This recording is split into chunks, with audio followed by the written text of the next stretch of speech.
para que estemos bastante claros, ahí está grabando, para que estemos bastante claros, para que nos sirva esta clase, hoy día va a ser una clase bastante de resumen, ¿ya? Nosotros ya vimos toda la materia, tienen todos los tipos de ejercicios ya resueltos, con pauta, con todo, por lo tanto hoy día yo me voy a dedicar bastante tiempo en hacer un pequeño resumen en qué cosas tienen que estudiar, qué cosas tienen que estudiar para poder... qué cosas tienen que estudiar para poder rendir una muy buena evaluación, ¿ya? Entonces, vamos a ir por parte. Primero, ¿quién me podría decir cuáles son los temas que van a entrar en esta prueba?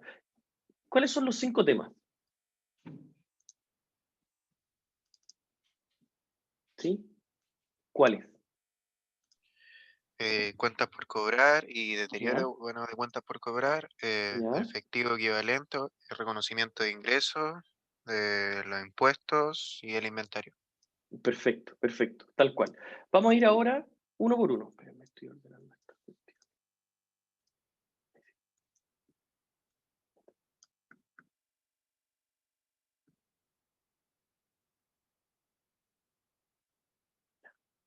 Ya está. Vamos a ir uno por uno para que ustedes lo vayan entendiendo.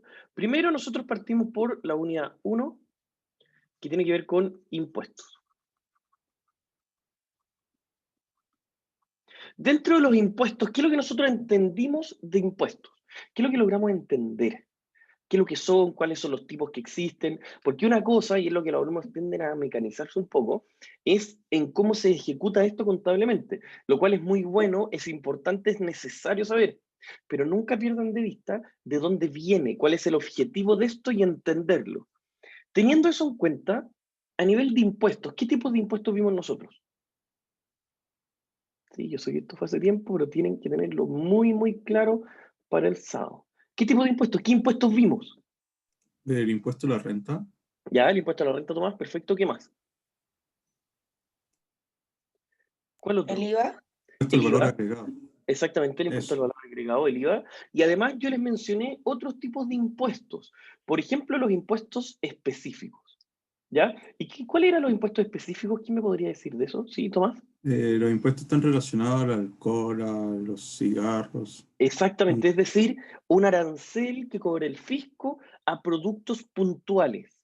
Por eso se les llaman específicos. ¿Ya? Entonces, si nosotros tenemos eso, primero tenemos que ir por parte para entender cada uno de estos. Si partimos, por ejemplo, por el impuesto a la renta, ¿a qué me refiero con impuesto a la renta? ¿Qué es lo que es? Si yo les dijera, ¿qué es lo que es el impuesto a la renta? Un ¿Sí? impuesto anual que se aplica a la utilidad. es Exactamente. para ¿Ya? las Dígame. personas jurídicas. ¿Ya? Exactamente. Es un impuesto a las utilidades. ¿Ya? ¿Y por qué lo vemos en contabilidad? Porque dentro de contabilidad nosotros armamos un informe, un reporte, que es a terceros, que se llama estado de resultados. ¿Ya? Eso a nivel tributario, esto es algo que no tienen por qué saber, se le llama renta líquida imponible, es decir, el monto por el cual la empresa va a tributar. Esa renta líquida imponible sería como el equivalente a un estado de resultados para nosotros. Entonces, si nosotros sabemos o armamos un estado de resultados en donde necesitamos saber cuál es la utilidad de la empresa, de la utilidad total, vamos a calcular el impuesto a la renta. ¿Ya? Entonces, el impuesto a la renta es sobre las utilidades. ¿Qué es lo que pasa? El fisco, ¿cómo lo cobra? Primero que todo, una vez al año, como ustedes muy bien dijeron, parece que fue Tomás, si no me equivoco, o Bastián, una vez al año, ¿qué es lo que hace? Cobra, dice en abril, uno tiene que decirle al fisco, mira, de enero a diciembre, nosotros, nosotros declaramos esto, por lo tanto, esta es la cantidad que tenemos que pagar. Pero, ¿qué era eso que uno pagaba por anticipado? ¿Qué lo que era?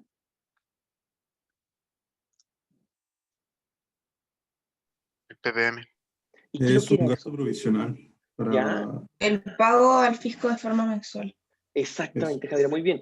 El pago al fisco en forma mensual. ¿Y cómo se hacía? ¿Cómo se hacía este cálculo? Eso es lo que quiero que ustedes lo tengan clarísimo, porque se los vamos a preguntar. Con una Impuestos retención del 10%. ya, eso es, el 10% era para unos casos puntuales. ¿Para qué casos puntuales, Javiera? ¿Sí? ¿O alguien, para no seguir preguntándole a Javiera? ¿Sí? Boleta y honorarios, ¿no? Exactamente. Exactamente. Por lo tanto, a nivel macro, lo que ustedes tienen que saber es ya, tenemos primero el impuesto a la renta, que es el impuesto a las utilidades, pero junto con declarar el impuesto mensual, ojo con eso aparece también en el material de estudio por si lo quieren revisar, junto con declarar el impuesto mensual una vez al mes, uno debe pagar un porcentaje de las ventas de ese periodo. ¿Quién elige ese porcentaje? Te lo dice papá fisco a ti. En este caso nosotros se los vamos a mencionar a ustedes, les vamos a decir, la empresa paga un 2% de PPM, ¿ya? Pero ese PPM, más allá, de nuevo, más allá de la mecánica, me interesa la lógica que ustedes van a hacer. ¿Por qué paga eso? ¿Para qué? ¿Por qué paga ese PPM? ¿Cuál es el sentido de que esté pagando algo? ¿Para qué? A ver, ¿quién? Para ¿Sí? alivianar después el gasto cuando se tiene que hacer anual. Exactamente. Tiende a alivianar el objetivo, como también dice Tomás, el objetivo es porque ante cualquier eventualidad que la empresa posteriormente no pueda pagar, ya pagó la gran mayoría del impuesto a la renta que se viene a futuro. Por lo tanto, se adelantan esos pagos. Entonces, y ahora viene una pregunta netamente contable, si estamos pagando algo por anticipado, ese PPM, ¿qué tipo de cuenta es? ¿Activo, pasivo, patrimonio?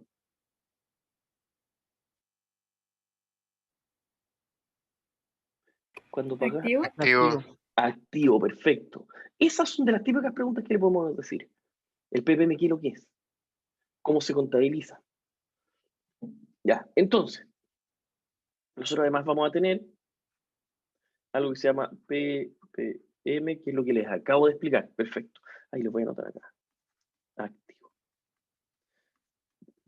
Luego, ¿qué es lo que yo les dije? Esto lo armamos, yo les subí hasta un Excel en una clase puntual cuando vimos 3 casos puntuales dentro de impuestos. ¿Qué es lo que era el impuesto diferido? Alguien ya lo ha estudiado, ¿no? Ahora estoy entrando lo más fino posible porque esto ustedes ya lo deberían tener estudiado. Les estoy dando tips de todo lo que tienen que saber para el sábado. Ojalá les sirva. ¿Qué es lo que eran los impuestos diferidos? Dígame, Bastián. Es cuando la contabilidad que tiene la empresa es distinta a lo que es la contabilidad tributaria por parte del fisco. Y el ejemplo que vimos era el más claro, era como el del, o sea, el que era más común, dijo, era la depreciación, porque el valor residual que tiene la contabilidad del fisco es cero en comparación con nosotros. Exactamente. Muy bien, Bastián, muy bien. Ese es un ejemplo y lo explicó bastante bien. Lo que a mí me interesa es que ustedes sepan lo que es el impuesto diferido. El impuesto diferido es cuando tenemos una contabilidad que... ¿Cuál es la contabilidad que nosotros les enseñamos a ustedes? Financiera bajo IFRS. Pero la contabilidad que nosotros le decimos al fisco para calcular el impuesto a la renta no es esa. Es una contabilidad tributaria en donde difiere un poquito de la contabilidad que le estamos enseñando. Cosas, ¿cómo pueden diferir? El ejemplo que les di, que es como el clásico que comentó Bastián, la depreciación se calcula distinta. O no necesariamente distinta, pero la gran mayoría sí. Dígame, María. ¿Un contador maneja las dos como contabilidad? Buena pregunta. Hoy, yo creo que este es el primer semestre que me hacen ese tipo de preguntas. El contador auditor en Chile está formado para presentar información al fisco, ¿ya? Generalmente, el contador auditor, su principal trabajo, María, es presentar la información tributaria. Generalmente, y lo que nosotros hemos visto, a mí me toca contratar a muchos contadores auditores, lo que he visto es que últimamente las escuelas de contabilidad les están enseñando mucha contabilidad de gestión. Y dentro de la contabilidad de gestión está la contabilidad financiera. Pero, Es que, por ejemplo, sí, dígame. no, dale, bro. ¿Sí? ¿Sí, no? Dígame. Que nunca había escuchado que ¿Qué cosa? haya como que ninguna empresa o pyme, no sé, nunca había escuchado como que haya esta contabilidad como de ingeniería comercial, por así decirlo. Ya, Siempre he escuchado que el contador lleva las cosas, como... sí, es que, ¿por qué? Imagínense lo que pasa eso. Pero ahora yo les estoy diciendo, es verdad, el contador lleva el estado de resultados, todo lo que quieran, está perfecto. Pero eso es lo que pasa generalmente en Chile, por lo menos, pasa con las empresas medianas y chiquititas, pasa eso. El contador arma de acuerdo a la contabilidad tributaria y nunca uno dedica tiempo al otro. Solo como referencia, ojo con esto que les voy a decir, solo como referencia, todas las empresas que transan en bolsa en Chile tienen la obligación de llevar una contabilidad financiera. ¿Qué es esta? Todas.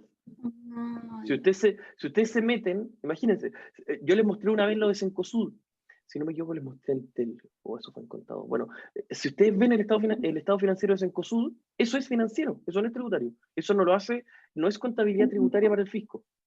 Eso es netamente financiero. Todas las empresas grandes, que de hecho ese es uno de los perfiles que entrega nuestra universidad, nuestra escuela de negocios, es que si ustedes salen a las grandes empresas, van a solamente ver esto, contabilidad financiera. No existe o sea, la contabilidad tributaria existe, pero esa es totalmente, no se utiliza para la toma de decisiones. ¿Ya? No sé si ahí la entendí más o menos, María. sí, por sí, sí, explicar. perfecto. Eso es un Profe, poquito. tengo Sí. una duda. Dígame, Javier. La diferencia entre el impuesto por IFRS y el del SI se calculaba restándolo, ¿cierto? ¿Hay algún... ¿En qué sentido cuando hay restándolo? impuesto diferido? Ah, ya. Es que usted, ¿qué es lo que va a tener que hacer, Javier? Va a decir, miren, al fisco yo le tengo que pagar 10, ¿ya? Sí. Pero por IFRS, mi cálculo era que le tenía que pagar 5. Como yo terminé pagando más, quedo con un activo. Y de hecho hay un ejemplo en material de estudio muy bueno de esa cuestión. Muy bueno, para que lo revisen. Después, si es que bajo IFRS yo tenía que pagar más de lo que realmente pagué, quedo con un pasivo. Porque quedé con algo pendiente a pagar después. Eso es extraordinario. La mecánica de eso no lo van a tener que hacer nunca, para que se queden tranquilos. Pero sí se lo podemos preguntar y se los vamos a preguntar a nivel conceptual, lo que es el impuesto diferido. El impuesto Ya. diferido es la diferencia entre la contabilidad financiera, la contabilidad tributaria. Si ustedes ven, sí, no se preocupe, Javier, y de hecho estas preguntas son más interesantes. Que Si profe ustedes se dan estaba estudiando y me quedé con la duda y la anoté para preguntarle. Sí, no, está bien, está muy bien. De hecho, por eso son estas clases finales. Incluso, miren lo que les voy a decir. Métanse a ver estados financieros en COSUD, que se los subimos al metacurso, al general. Y de hecho lo vimos una vez acá. Métanse a ver. Hay una línea que dice impuestos diferidos. Es una línea puntual. Debería estar, por el tamaño de la empresa, debería ser un activo, no un pasivo. Pero ahí uno lo puede ver y encontrar. ¿Y qué es lo que es eso? La diferencia entre la contabilidad que ahí nos están presentando, que es 100% financiera, y lo que realmente tuvieron que hacer para el fisco. Incluso, miren el dato que les voy a decir. Es que esta cuestión es muy notable. Históricamente, y lo que decía María en su momento, hasta hace, me debería decir, 15 años, que no existía IFRS, toda la contabilidad era la tributaria. Y los contadores solo hacían eso, y está muy bien. Ese era su expertise, lo hacían muy bien. Pero qué fue pasando? Cada país tenía sus propios tributos, sus propias normas. Por lo tanto, como tienen cada país sus propias normas, no había una forma de unificar todo. Y ahí se creó el Consejo de Contabilidad Internacional, de normas internacionales financieras. ¿Para qué? Para que todos los que se acojan a esa norma en cualquier parte del mundo lean lo mismo y no que dependa de cada país. Entonces ahí uno dice, uy, mira, qué interesante. Y me atrevería a decir que las contabilidades tributarias y financieras cada vez se han ido alejando más, porque el fisco es un externo. Recuerden que la contabilidad financiera es para externos, pero es un externo muy específico. Es un externo que me da ciertas facultades, ciertos beneficios, como el que les comenté antes. La contabilidad, imaginen, ustedes han escuchado, oye, esto que se los tengo que contar. No sé si saben, pero desde este año cambiaron los regímenes tributarios en Chile. ¿Han escuchado eso, no? ¿O nada? Bueno, cambiaron los regímenes, ¿sí? ¿Lo has escuchado? ¿Sí, María? ¿No? No, yo No, ya bueno, no se preocupe. Pero los regímenes tributarios cambiaron. Y ahora todas las empresas que son pymes, o sea, salvo algunas excepciones que se dediquen al tema inmobiliario, pero todas las empresas que son pymes se pueden acoger a un régimen que se llama ProPyme. Imagínense, 95% de las empresas en Chile son pymes. ¿Y saben cuál va a ser uno de los principales beneficios? El que pueden tener depreciación instantánea. O sea, una cuestión que financieramente hablando no tiene ningún sentido. O sea, prácticamente todas las empresas en Chile van a tener una contabilidad tributaria que ya no va a conversar en nada con la contabilidad financiera. Va a ser increíble. Y de hecho, dígame. ¿Sí? no, terminé ya. Entonces, ¿qué significan estos regímenes? Regímenes, perdón, es una muy buena pregunta. Regímenes significa que el fisco te dice, mire, usted de acuerdo a su rubro, su tamaño y todo, va a tener estas normas para presentarme a mí la información. Usted puede decir, usted, de acuerdo a lo que usted quiera, bajo sus preferencias, eso es la pregunta que me hacen en el chat, de acuerdo a lo que usted prefiera, de acuerdo a sus preferencias, sus gustos y hacia dónde vaya, usted puede elegir el régimen A, B o C. Y de acuerdo a eso va a ser cómo me va a tener que presentar a mí, fisco, la información tributaria todos los años. ¿Y qué es lo que Profe, significa? acá parece que la tasa va a ser reducida un 25%. Exacto, pues. Incluso no solamente va a ser un 25, miren lo que va a pasar, si es que es una cuestión extraordinaria. La contabilidad financiera y la tributaria ahora no van a hablar nada. O sea, no solamente no se van a aparecer, no van a tener nada que ver. Oh, es increíble. Dígame, Javier. La empresa no va a pagar impuesto a la renta. Profe, no entiendo por qué dice que va a ser reducido al 25% y después dice que no va a pagar impuesto. Pero ese es el régimen transparente, ProPyme transparente. Sí, el transparente. El transparente, no el ProPyme general, que es el que yo les decía. ¿Qué es lo que pasa? De que estos dos regímenes, o sea, se dividió en dos grandes áreas. Uno el régimen general, que es para las grandes empresas, que son las que generalmente vemos acá, y otro para los regímenes ProPyme. Pero una empresa, a mí me pasa, en la consultora, que empresas que venden 2.000 millones al año, ya son pymes, se van a acoger a esto. Pero cuando le tienen que pedir al banco un crédito de 2 millones de dólares, el banco le va a mandar por la cabeza la contabilidad tributaria. Le va a decir, compadre, si me pasas esta cuestión a mí no me sirve. Pásame una cuestión que yo sepa leer. Y eso que el banco sabe leer es la contabilidad financiera. Entonces estamos en un momento como país súper interesante, porque estamos mutando un sistema que nunca antes habíamos tenido. Ahora las pymes, más medianas, tiradito para mediano, no grande, pero mediano grande, ¿qué es lo que está pasando? Sí, van a poder tributar bajo una norma chiquitita, con un régimen, facilidad, etcétera, de cierta manera, pero cuando quieran tomar decisiones van a tener que tomar decisiones con una contabilidad totalmente distinta, po. Eso es súper potente. Eso es por primera vez está pasando tanto. Porque históricamente, hasta el 2015 más o menos, o 2000, un poquito antes, como el 2012, cuando estuvimos 40 años con el mismo régimen tributario, ese régimen tributario era igual para todo y no existía otro tipo de contabilidad, había uno para todo y los contadores hacían todo eso. Pero ahora se están separando cada vez más, cada vez más, cada vez más. A mí me ha pasado, cuando estamos con alguna empresa, que el gerente de riesgo ya me dice, oye, ¿sabéis que esta cuestión tributaria no me sirve? Explícamela financieramente. Si el gerente de riesgo del banco es un ingeniero comercial, ¿qué va a saber leer el tema tributario? Imagínense, los nuevos regímenes, que es el que estaba leyendo Javiera, que uno los puede dividir en ProPymes y el régimen general semi-integrado. Dentro de los ProPymes existen dos, que es un tema muy técnico. De hecho, si ustedes quieren meterse alguna vez al electivo tributario, que lo dicta un profesor que es muy bueno, que es el profesor Carrasco, si quieren entrar, ahí les van a enseñar todo eso. Pero dentro del ProPyme, imagínense, van a llevar a gasto todo. No van a tener activos, excepto en los terrenos, que sabemos que no se deprecian. Cuando uno lee un estado financiero tributario, o sea, perdón, un estado de situación financiero, que tributariamente se le llama balance, un balance tributario no va a tener activos la empresa, porque se llevaron a gastos. ¿Ustedes creen que eso va a ser representativo para saber si el compadre le presta plata o no? Pero díganmelo, ya esto no es una pregunta retórica, díganme de verdad. Ustedes, como futuros analistas, si ven un estado financiero que no tiene ningún activo, ¿creen que sirva para tomar decisiones? ¿Creen o no? ¿Sí o no? No, no serviría. O sea, no serviría para todo. Ahora, insisto, no es que la empresa esté mal, sino que no sirve para tomar decisiones. Y eso va a pasar ahora. Empezó este año. Los regímenes ProPyme. El ProPyme, que son dos, que es el que leyó Javiera, uno que se llama ProPyme transparente, otro que se llama ProPyme general, y la segunda área que es los regímenes general semi-integrado, que es para los grandes contribuyentes. Profe, Entonces, dígame, María. ¿cómo se clasifica como pyme o empresa? Buen punto, es por la cantidad de ventas.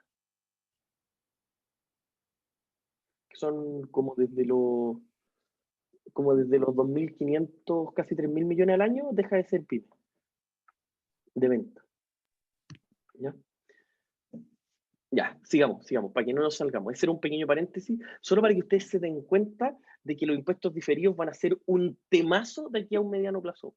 En un mediano plazo ustedes van a decir, los impuestos diferidos van a ser una cuenta que va a mover demasiado el tema. ¿Por qué? Porque ahora tributariamente hablando no va a hablar nada en relación a lo financiero. Ya, sigamos hablando, sigamos con la clase. Ya tenemos impuesto a la renta, ya vimos, les expliqué las personas jurídicas. Oye, alguien habló, parece, ¿o no? No. las personas jurídicas pagan, de acuerdo a esto que les acabo de explicar, pero también las personas naturales. ¿Cuál es la gran diferencia con las personas naturales? ¿Quién me lo puede explicar así a grandes rasgos? Muy sutilmente, para que sigamos avanzando. Esto, ¿sí? Y las personas.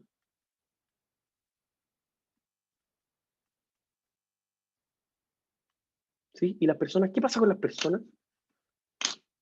De partida, la primera pregunta, pero que siempre les vamos a hacer, ¿las personas tributan en un tramo único de impuesto a la renta, de porcentaje de impuesto a la renta?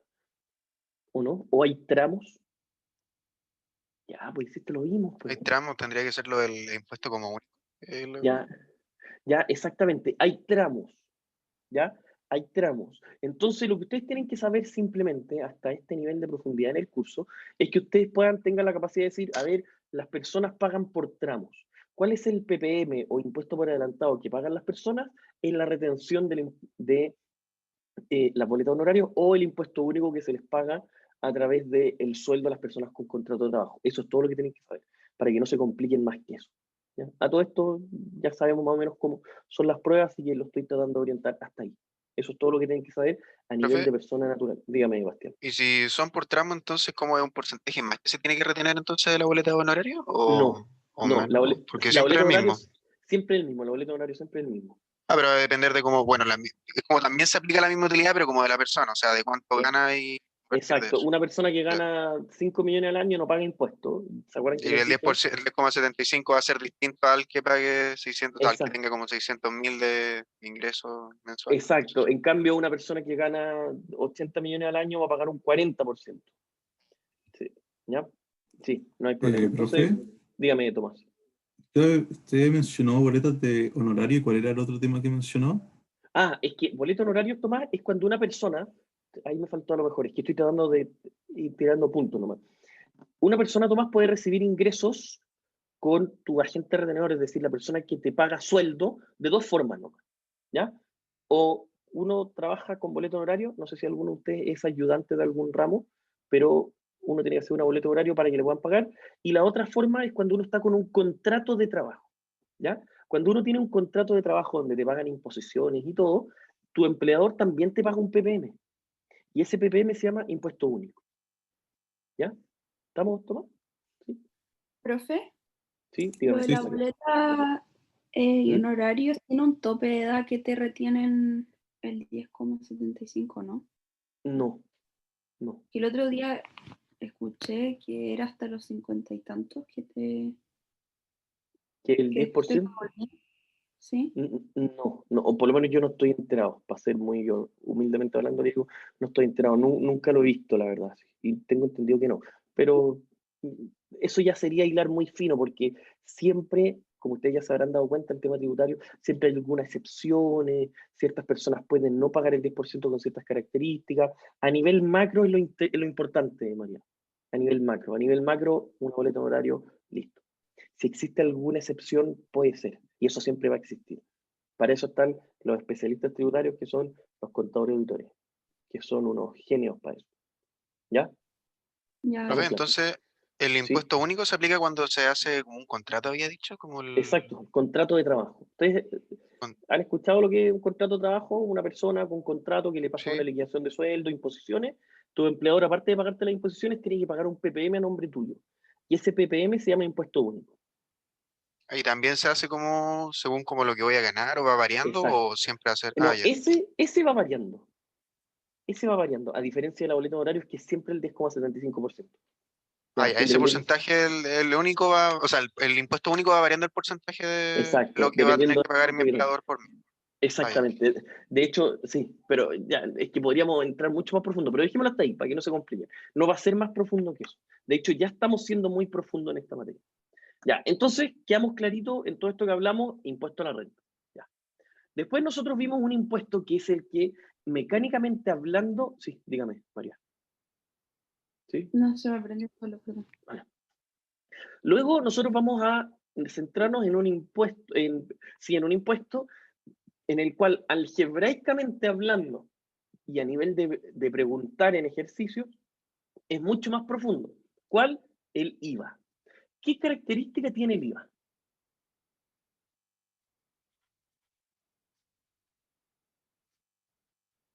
¿Qué características? Primero que todo, existe un IVA que es IVA crédito, IVA débito. ¿Qué son esas cosas? ¿Es activo, pasivo? ¿Qué es? ¿Sí? ¿Sí? El Dígame. IVA débito es un pasivo y el IVA crédito es un activo. Ya, perfecto. Ahí estamos partiendo súper bien. ¿Y cómo se genera cada uno de ellos? ¿Sí? El Javiera? IVA débito es por las ventas y el IVA crédito es por las compras. Perfecto. Y ahora, ¿alguien me puede explicar, a lo mejor usted, Javiera, si viene, por qué yo genero un IVA débito con las ventas? ¿Quién me puede explicar la lógica que hay detrás para que sea un pasivo? Eso es lo que me interesa. ¿Cuál es la lógica que hay ahí? ¿Por qué es un pasivo? ¿Por qué yo voy a deberle algo a terceros cuando vendo? ¿Por qué? Esa explicación es la que quiero que sepan. ¿Quién se la juega? Al momento de vender... ¿Ya? Dígame, María. ¿Sí? Porque el cliente está pagando algo, o sea, el ¿Ya? impuesto que no le pertenece a la empresa, sino al fisco. Exactamente.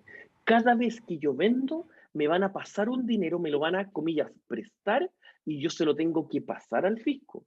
Por eso el IVA débito es un pasivo. ¿Ya? Y por el contrario, vamos al otro lado opuesto. ¿Por qué el IVA crédito es un activo, conceptualmente hablando? De nuevo les digo, más allá de la mecánica, que yo sé que la van a tener bien. ¿Por qué? ¿Por qué el IVA crédito es un activo? De hecho, yo les dije que se parecía a una cuenta por cobrar. ¿Y por qué? ¿Por qué conceptualmente se parece a una cuenta por cobrar? Ya, pues, esto debería ser rápido, fluido. ¿Por qué? ¿Por qué se parece a una cuenta por cobrar? ¿El IVA crédito? ¿Sí, Flavia? ¿Usted? ¿No? Porque después permite ir eliminando el IVA débito. Ya, permite ir eliminando, pero está bien, está perfecto lo que usted me dice. Pero les voy a explicar de esta otra manera. Es algo que yo le estoy pasando al proveedor, se lo paso, y que el fisco me lo debe a mí, po. Y por eso es una cuenta por cobrar. Entonces, después uno dice, ah, pero espérate. Si el fisco me debe a mí un IVA crédito y yo le debo a él el IVA débito, netiémonos. Y ahí aparece lo que yo les expliqué como el neteo. Es decir, eliminemos las dos. Po. Si ustedes tienen un amigo al que ustedes le deben 5.000 y él les debe a ustedes 4.000, yo no le paso 5 para que él me pase 4. Yo le paso la diferencia nomás. Eso es hacer con el IVA.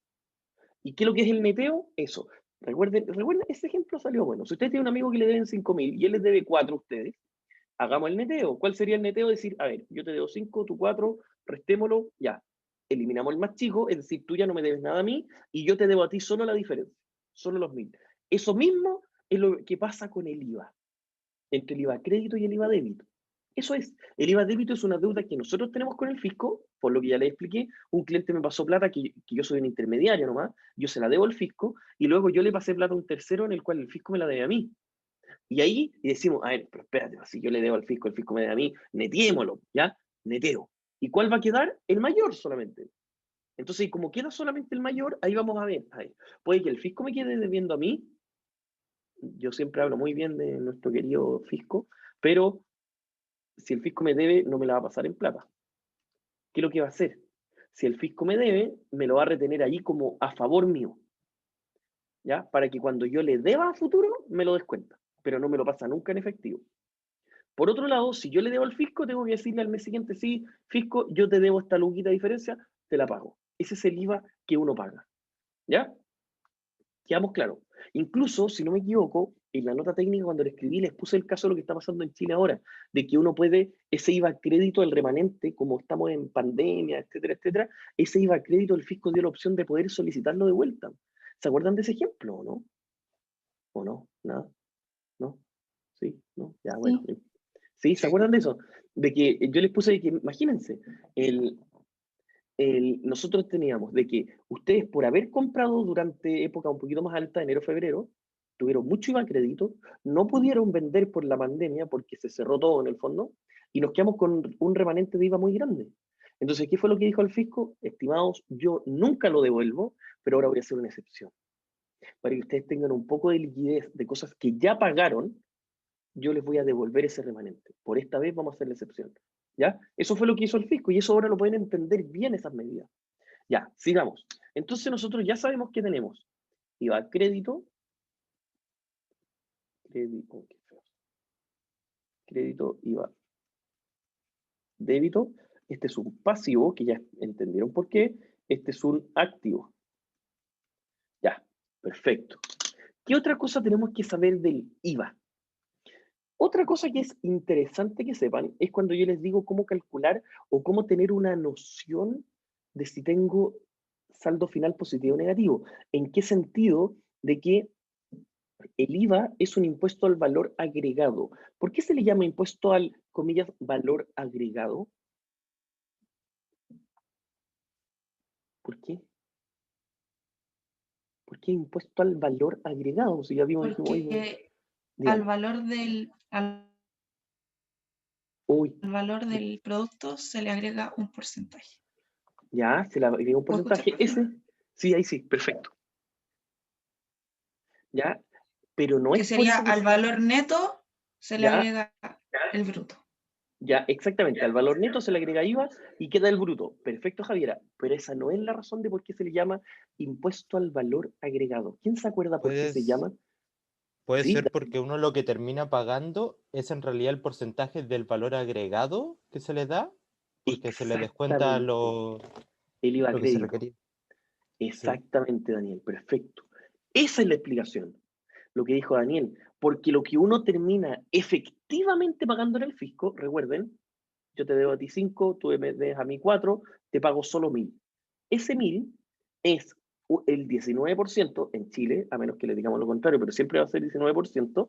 Ese 19% va a ser de lo que generamos valor. Y tú te vas a decir, pero ¿cómo generamos valor? Bueno, si ustedes compran un activo en 5.000 y lo venden en 7, ustedes generaron 2.000 de valor, generar valor. Entonces, la diferencia entre el IVA crédito y el IVA débito va a ser 19% de los 2.000 que generaron valor. Y eso aparece en las PPT, por si lo quieren ver. Hay varios ejemplos que ahí aparece cómo lo pueden comprobar. ¿Ya? Pero muy bien, Daniel, esa es la explicación. Por eso se le llama impuesto al valor agregado, porque lo que realmente vamos a pagar es un porcentaje de lo que generamos valor. Ya, por acá yo me atrevería a dejar cerrado la parte conceptual de impuestos. ¿Ya? Ustedes tienen muchos ejercicios para hacer, háganlo, tienen ayudantías resueltas, en clase hicimos 2, 3, 4 ejercicios en total, por lo tanto tienen bastante material. Sigamos con la siguiente unidad. ¿Cuál fue la siguiente unidad? ¿Cuál fue la siguiente unidad que vimos nosotros? Creo que efectivo. Creo que de ahí vimos efectivo. Fue efectivo, ¿no? No me acuerdo. Está también levantando la Creo. mano Yo tampoco Laura. me acuerdo, ¿sí? profe. ¿Fue efectivo? ¿Fue cuentas por cobrar? ¿Cuál fue? No me acuerdo. ¿Sí? Profe, ¿Sí? es que Dígame. yo tengo una pregunta de impuestos. Sí, dígame. Que en el material de estudio creo que una pregunta que sería como cuando hay pérdida, los como que hay impuestos por recuperar, eso no lo entendí bien. Ya. Sí, los impuestos por recuperar la verdad, para ser honesto, no es necesario que lo sepan. Ahí se nos pasa un poquito la mano. Sí, para no enredarlos por el tiempo que estamos, los impuestos por recuperar, es que en estricto rigor uno le llama los impuestos por recuperar cuando se le llama así a nivel de activo al PPM cuando una empresa tiene pérdida. Cuando tiene pérdida, ¿cuántos PPM nos tienen que devolver, Laura? La totalidad del PPM que pagamos. Porque al tener pérdida no estamos pagando impuestos. Y ese impuesto se le llama impuesto por recuperar. ¿Ya? Ya. Eso es todo, la verdad. Pero es un tecnicismo muy... Sí, no sé, eso se nos pasó un poquito, la verdad, en tema de nombre y profundidad. Porque no va a ir por ahí la dificultad. ¿Ya? Ya, gracias. Sí, no se preocupe, Laura. Ya, entonces, segunda unidad. ¿Cuál fue la que vimos? Si no me equivoco, efectivo. Bueno, veamos Sí, efectivo. fue efectivo. ¿Sí, efectivo? Ya, perfecto. 2. Efectivo equivalente. Efectivo equivalente. Esta unidad, ¿por qué es interesante? ¿Por qué la tenemos que saber bien? Porque a nivel de efectivo equivalente, nosotros acá vimos dos cosas. Dos. Primero, logramos entender qué cosas de ahora en adelante vamos a llamarlas efectivo equivalente. ¿Cuáles? ¿Qué es lo que nos define técnicamente que sea efectivo equivalente o no? ¿Sí? Que se convierta en efectivo en menos de 90 días. Exacto, perfecto, Flavia. Si tenemos un activo que se convierte en efectivo, pero que depende de nosotros, que se convierta en efectivo, es decir, un cheque a 60 días, un depósito a plazo de menos tiempo, va a ser efectivo equivalente. Si nosotros les decimos, ojo con esto que les voy a decir, si les decimos que tomamos un depósito a plazo a 30 días, ¿hay que hacer algún registro contable? ¿Sí o no? ¿Sí o no? No, porque va a seguir siendo efectivo equivalente. Por lo tanto, yo no registro nada. Para mi contabilidad va a seguir siendo efectivo equivalente. No tengo que hacer ningún registro. ¿Ya? Estamos claros. Entonces, lo primero que hay que hacer acá es, uno, entender cuándo es efectivo. Y dos, ¿qué fue lo segundo que vimos de esta materia? Y que por este otro lado van a venir los ejercicios. ¿Cuáles son? ¿Qué es lo que segundo que vimos en esta materia? ¿Qué cosa? ¿Sí? ¿Sí? Ya. Conciliación bancaria. ¿Qué es lo que uno hace en la conciliación bancaria? ¿Qué es lo que se hacía en la Hace que conciliación cuadren bancaria? el registro del banco con el libro mayor. Exactamente. Primero que todo, muy bien, Arantxa, primero que todo nosotros aprendimos el término de saldo contable y saldo disponible. Esto es del banco y esto es la cuenta, podemos decir, el mayor. Si estas dos cosas no calzan, nosotros aprendimos aquí cómo lo tenemos que ir cruzando para que sí nos calcen. Es un procedimiento de control. Esto está acá, control. Control. ¿Ya? Generalmente, y se los voy a decir con mucha certeza, generalmente en esta parte les va muy bien, porque es difícil complicarlo mucho más allá que esto, ¿ya? Que es entenderlo, tenerlo claro, cómo hacer, etcétera, etcétera, etcétera. ¿Qué más nosotros vimos sobre efectivo equivalente? ¿Qué más? ¿Qué más? ¿Qué más? ¿Sí? ¿Nada? Listo. Guardar. Listo. Esa es la unidad 2. Después la unidad 3. ¿Cuál fue la 3 que vimos? Si no me equivoco. Ahora sí, cuentas por cobrar. Ya, cuentas por cobrar. ¿Qué es lo que nosotros vimos de cuentas por cobrar? Primero, ¿qué cosa hay que reflejar en las cuentas por cobrar? ¿Sí? ¿Qué cosa hay que reflejar? ¿Por qué la cuenta por cobrar hay que ajustarla de partida? ¿Por qué? ¿Qué viene de fondo con eso? ¿Sí? De que un porcentaje que no se paguen. Ya, va por ahí, exactamente. Nosotros tenemos que tener todos nuestros activos actualizados. ¿A qué me refiero con actualizados? Que valgan lo que realmente tienen que valer. ¿Ya? Y nosotros nos vamos a dar cuenta de que cada vez la norma está empujando a una noción más financiera. ¿A qué me refiero con noción financiera? A que cada vez el valor de mercado o el valor real del activo es lo que manda. Si yo tengo cuentas por cobrar,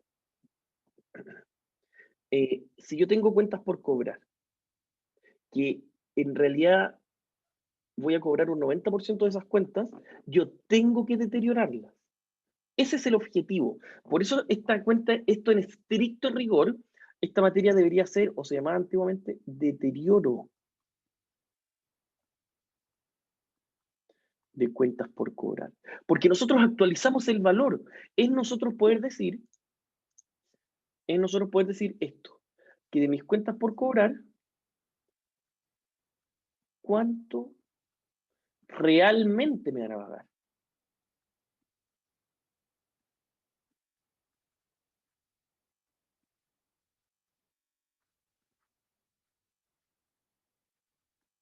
¿Cuánto realmente me van a pagar?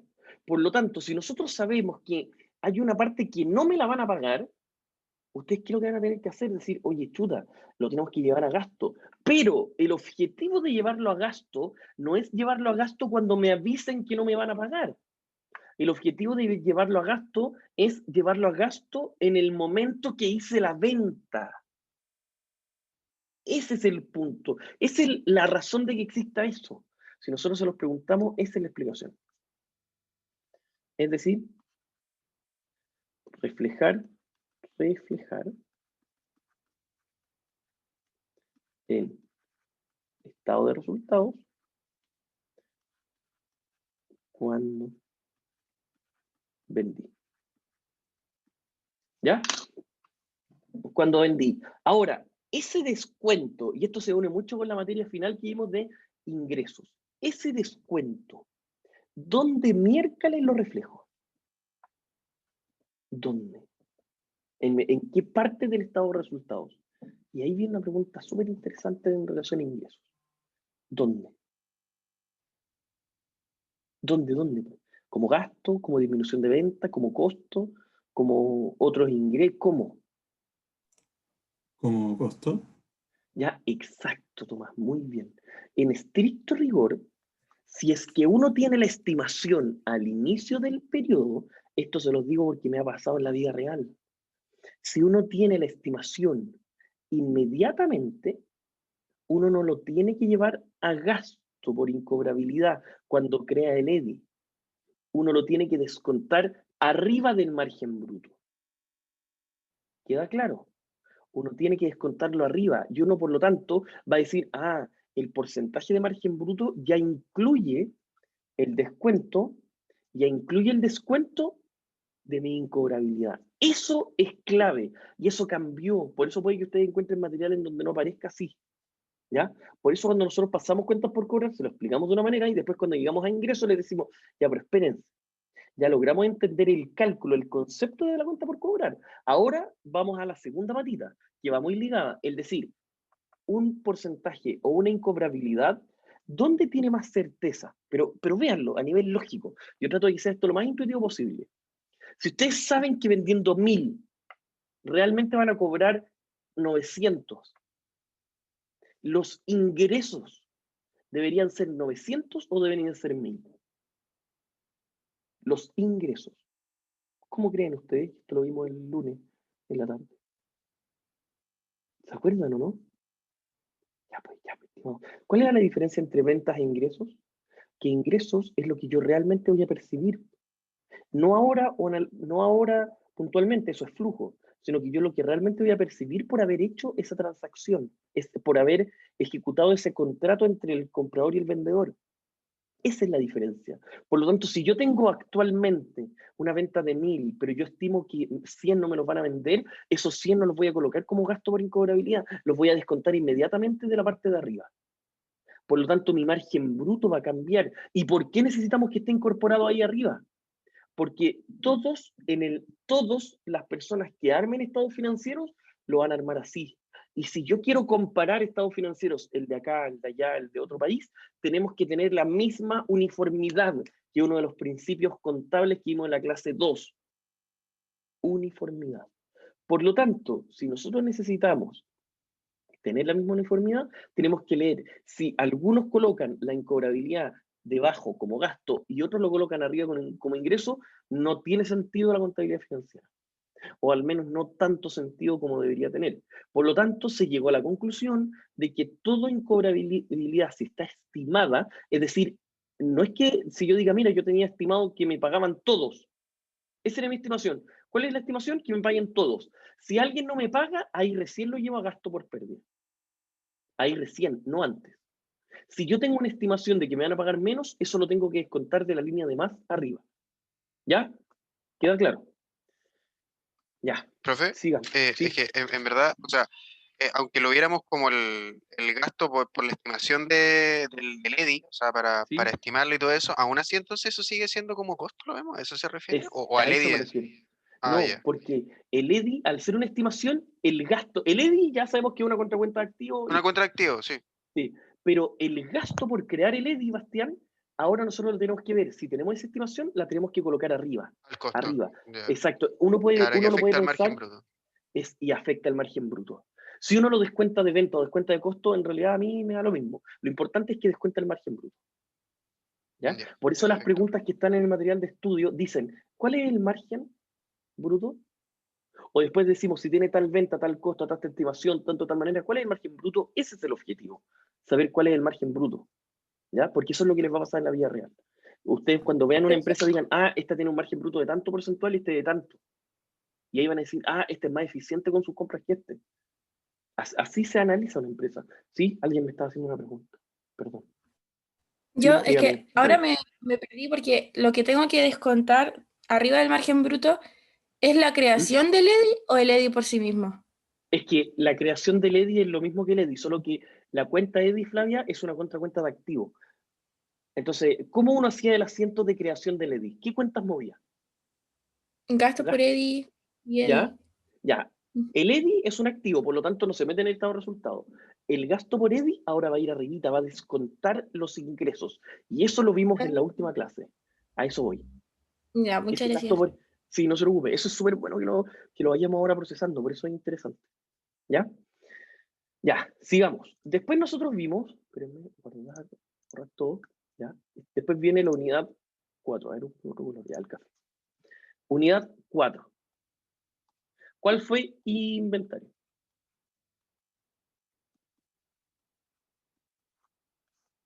¿Qué es lo que vimos? De partida, ¿por qué miércoles uno ve inventario? Así, al tiro. ¿Por qué uno ve inventario? ¿Para calcular qué? Para calcular bien qué. Y tiene mucha relación con lo que estábamos viendo antes. ¿El costo unitario? Exactamente, María. El costo unitario. ¿Por qué? De nuevo les digo, porque queremos siempre entender el margen bruto. Si calculamos mal el costo de ventas, el margen bruto va a estar malo. Por lo tanto, se crearon normas, ciertas cosas súper estructuraditas, para que ustedes puedan calcular el costo de ventas de buena manera. Y para calcular el costo de ventas de buena manera, se les dijo, a ver, primero que todo ustedes tienen que saber qué es lo que es el inventario periódico y perpetuo. ¿Cuál era la diferencia entre esos dos? Ya, pues. Pero por cada transacción y el ¿Ya? periódico se hace cada cierto Cada, tiempo, porque no se cada cierto tiempo. no se puede realizar la transacción así tal cual como, o sea, seguido. Exactamente. Es por un tema netamente práctico. Incluso el periódico es el que utilizaban todas las empresas. ¿Ustedes saben cuándo cambió esto más o menos? Cambió entre los años 60, 70, cuando empezó la tecnología. No sé si Cuando les dijo dije lo del este código de ejemplo. barra. Exactamente, cuando les comenté que empezó a existir, tal cual. Se los digo, les pido perdón si de repente repito mucho, pero va por ahí. Es para que ustedes entiendan. Históricamente siempre se hacía a nivel periódico, porque logísticamente hablando no podía tener casi que una secretaria o un asistente que registre cada venta, no era rentable eso. ¿Y cuándo empezó a ser rentable? Cuando implementamos tecnología. ¿Ya? Entonces ya sabemos, periódico, perpetuo, ustedes a nivel de ejercicio siempre vamos a tener que hacer perpetuo, siempre, para su tranquilidad, pero conceptualmente les podemos preguntar el periódico. Ahora que sabemos que es perpetuo, nosotros sabemos que existen muchos tipos de valorizar inventario. Antes de eso, algo que vieron el lunes en ayudantía, ¿qué cosas es importante incorporar al costo del inventario cuando compramos el inventario? ¿Qué cosa? ¿Sí? ¿No?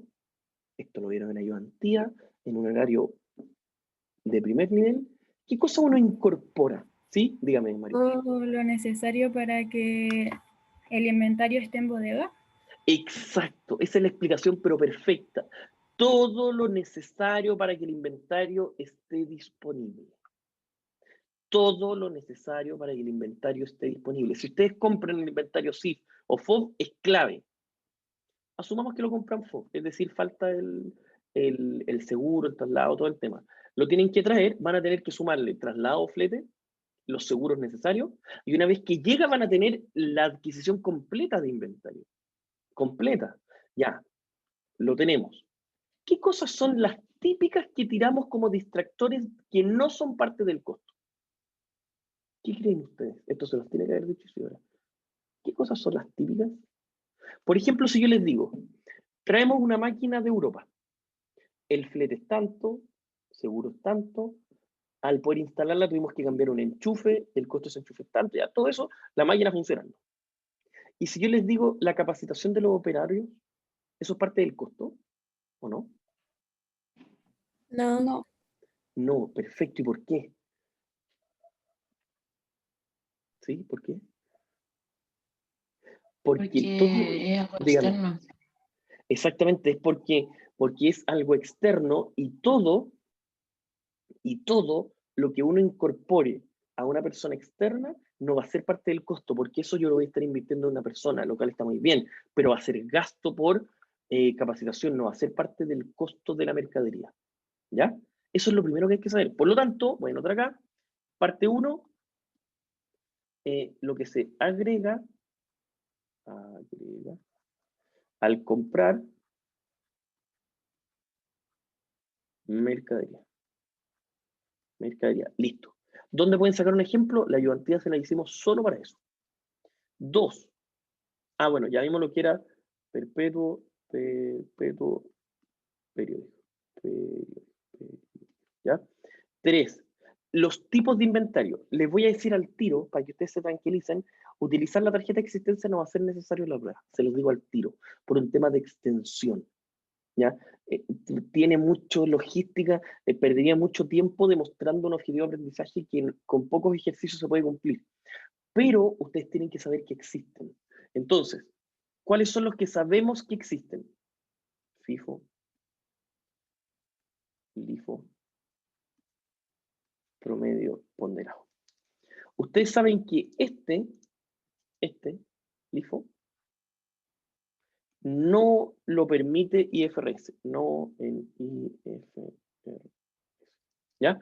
Por lo tanto, ustedes siempre van a saber de que cuando armen un estado financiero bajo IFRS, puede ser por FIFO o por promedio ponderado. Al tiro. Es lo único que tienen que saber. ¿Ya? Y hasta ahí vamos a llegar con inventario. Hasta ahí. Obviamente que van a haber ejercicios, pero así extensos, con tarjeta de existencia, compra-venta, no pueden haber, porque uno puede estar 1 hora y media y se nos iría toda la prueba en una sola unidad de las 5. ¿Ya? ¿Queda claro? Ahora pasemos a la quinta unidad, ¿ya? Que es reconocimiento. En realidad quiero empezar esta prueba. Ya. Reconocimiento de ingresos. ¿Qué es lo que nosotros, de partida, por qué miércoles vemos esta materia? ¿Por qué? Porque es importante tener reconocimiento de ingresos claro. ¿Para qué? Por lo que dijo antes, que las ventas no es lo mismo que ingresos. Exacto. Esa es la primera gran premisa, de que muchas veces se confundía por el principio de realización, que está bien, que uno tiene que registrar la venta cuando se entrega el servicio, ya está bien, perfecto, pero de nuevo se empezó a complejizar el mercado. Empezaron a existir descuentos, puntos de fidelización, etcétera, etcétera, etcétera, etcétera. Si existe todo eso, y ojo con eso en el control y en la prueba, si existe todo eso, vamos a tener que cada vez que vendemos, tener el registro adecuado. Entonces, ventas es distinto a ingresos. Para el análisis financiero que ustedes van a tener que hacer como futuros ingenieros comerciales, futuros colegas, vamos a ver que esto es para el análisis.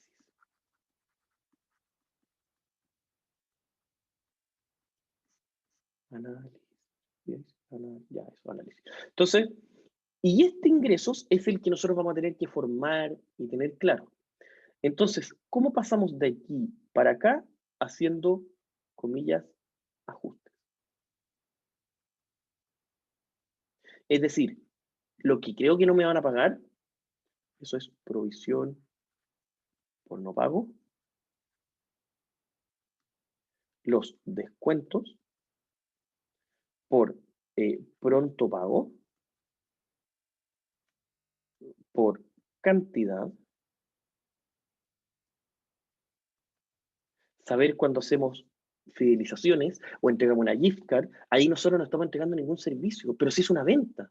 De hecho, es así. En Navidad, las empresas van y, no sé, van a Cencosud o a Group Walmart o donde sea, van a Cencosud, por ejemplo, que ahora tiene mucha variedad de tipos de tienda, y dice, Cencosud, por favor, factúrame porque te quiero comprar, no sé, 500.000 en pura gift card chiquitita, tengo 10 trabajadores y a cada uno le quiero regalar una gift card de 50.000 en vez de aguinaldo, por dar un ejemplo.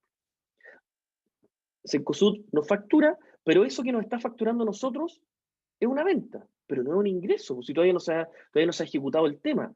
Ojo con eso.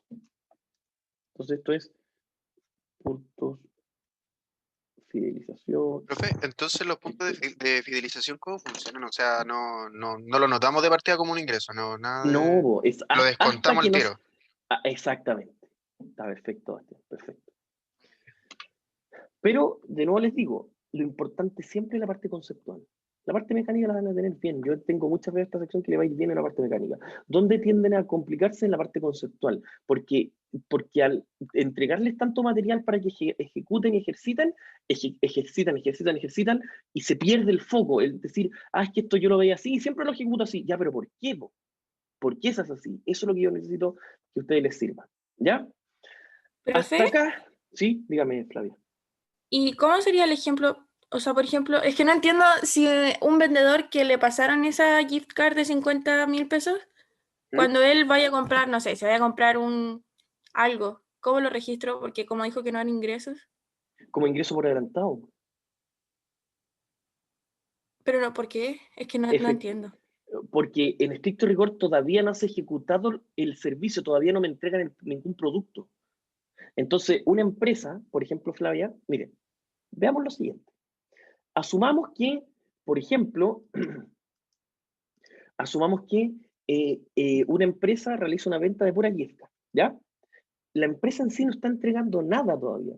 Por lo tanto, ustedes tienen que decir, una empresa les dio a sus trabajadores gift card, listo. Los trabajadores cobraron la gift card 2 semanas después. Ahí recién uno tiene que registrar. Esa es mi pregunta, de que cuando uno usa la gift card, ¿qué pasa? Porque no lo entiendo. Sería, al momento que entregan la gift card, Flavia, efectivo contra ingreso por adelantado. ¿Se acuerdan lo que era ingreso por adelantado? Un pasivo. Sí, eso ¿Ya? sí lo entiendo. ¿Ya? Y en el momento que utiliza la gift card, recién ahí va a ser ingreso por ventas, porque va a ser ingreso contra el ingreso por adelantado. O sea, perdón, al revés, ingreso por adelantado contra ingreso por venta. Lo que pasa es que nosotros, hasta antes de esto, Flavia, al momento de entregar la gift card, ya era ingreso. Ya era venta. Y ahora nosotros estamos aprendiendo que eso todavía no es venta, pese a que se haya ejecutado la gift card y todo el tema. ¿Ya? Y eso es por lo de la realización, ¿cierto? Más que por la realización, porque en estricto rigor, antiguamente, Flavia, por realización uno decía, te vendo la gift card, listo, ya entregué el servicio. Y no, y nosotros nos estamos dando cuenta de que no, de que hay que hilar más fino, hay que decir, no, tú me entregaste la gift card, pero todavía el producto no se ha ido de nuestra tienda. Entonces, por eso, por el reconocimiento de ingresos que es esta materia, nosotros lo separamos y dijimos, de ahora en adelante va a tener que ser así. ¿Ya? Ya, muchas gracias, profe. Se pasó. Sí, no se preocupe, no se preocupe. ¿Profe? ¿Sí? ¿Sí? ¿Profe? Sí, Eduardo, dígame. ¿Me escucha bien? Sí, perfecto, yo por lo menos lo escucho bien. Por ejemplo, si, no sé, Cencosud que tiene como estos puntos, ¿cómo uno lo hace como registrando estos puntos para una compra? Exactamente lo mismo que le dije acá. Si se juntan puntos, exacto. Por eso le digo, más allá de la mecánica que usted la va a saber y se la puede aprender, usted tiene que entender el porqué, ¿no? El decir, ya, en el momento, cada vez que a mí me entregan algo, si es que no se ha ejecutado el servicio en sí, el producto en sí, yo no puedo registrarlo como ingreso. ¿Ya? Perfecto. Ya, Sí, muchas no se gracias, preocupe, eso es lo importante, no se preocupe, Eduardo. Oiga, me preguntan en el chat, lo que les había comentado, sí, en el mensaje que se mandó fue poco claro, pero la prueba sigue siendo a las 10, el examen es a las 19 horas. Ya, recuerden, el examen es a las 19 horas en esa fecha que les dijimos. Parece que es como el 20 de diciembre. ¿Sí? ¿Profe? Sí, dígame, Tomás. ¿A qué hora va a subir esta clase para verla de nuevo? Por Sí, unos conceptos. Para sí, revisarlos de nuevo. voy a tratar de subirlo hoy día en la mañana, que ahora tengo en Ya. 20 minutos la otra hora, pero no sé si entre medio alcance. Si alcanzo, se la subo al tiro. ¿Ya? Ya, gracias. Ya. Nos vemos, se pasaron. Ya, Profe, que estén muy espere. bien. Sí, dígame. ¿Puedo ir a su clase de ahora? Sí, siempre todo. Pero voy a hacer algo que vas- ustedes ya vieron. Voy a ver reconocimiento de Ya. ingresos. Ya no, pero no importa, sí para repasar. Sí, Y, profe, ¿le puedo hacer sí. una pregunta? Sí, dígame, Flavia. Que me confundo porque a veces cuando uno castiga las cuentas por cobrar, ¿Ya? no cacho cómo reconocer cuando hacerlo, castigarla como pérdida o como EBI. Porque hay veces que Ah, aparece como... ya. Es que en estricto rigor, existen dos formas. Es una buena pregunta. En estricto rigor, uno siempre tiene que ocupar el EDI hasta que se acaba, ¿ya? Pero a nivel mecánico termina siendo el mismo efecto, Flavia, que uno siempre lo haga contra EDI, aunque no quede, por ejemplo, y al final uno reversa el EDI por lo que utilizó.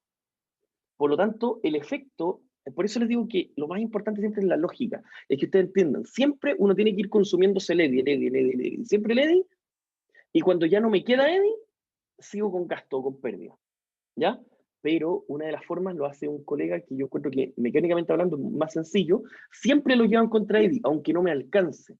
Y al final, al sumar, decir, pero me quedó con saldo inverso el EDI, ahí se lleva gasto, el efecto va a ser el mismo, ¿ya? ¿Pero gasto por EDI? ¿O... Sí, es que lo que ustedes utilicen ahí, en estricto rigor, como está fuera de lo estimado, sería pérdida. Va a ser pérdida. ¿Entiendes? Exactamente, porque Ah, está ya. fuera de lo estimado. Exacto, Bastián. ¿Ya? Ya, profe.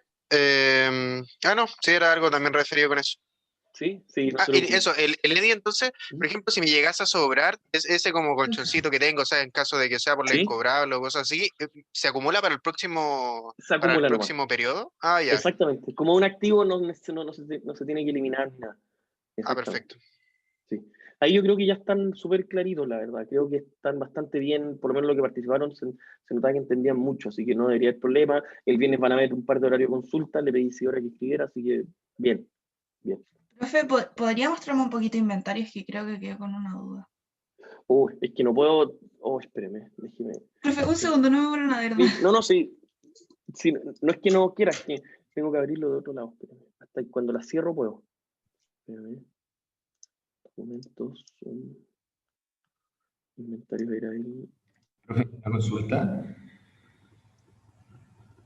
Espérame, un segundo. Ahí está. Aquí. Y... Ahí sí, ahí se ve inventario, ¿no? Y ahí se ve. Sí, ese. Que lo tengo que abrir porque se transforma. Cuando lo cierro, se transforma a PDF y queda guardadito en la carpeta. Yo les voy a subir todo de todas maneras, para que ustedes queden tranquilos, este resumen de todo. Ya, profe, lo que pasa es que mi duda es, en la 3, no va a haber que registrar con FIFO ni PP. No van a tener que hacer tarjetas de existencia extensas ni nada. Nada. Ya, A lo más, ya sé. un enunciado cortito que diga se compró tanto y a tanto con el costo unitario. Si es que es por fijo, si es que es por promedio pondero. Exacto. A lo más sería eso, sí. Porque en mecánica nos dimos cuenta que si le hacemos un ejercicio muy largo va a durar mucho y no es el objetivo. ¿No? Eso. Ya, pues, estimados, que estén muy bien.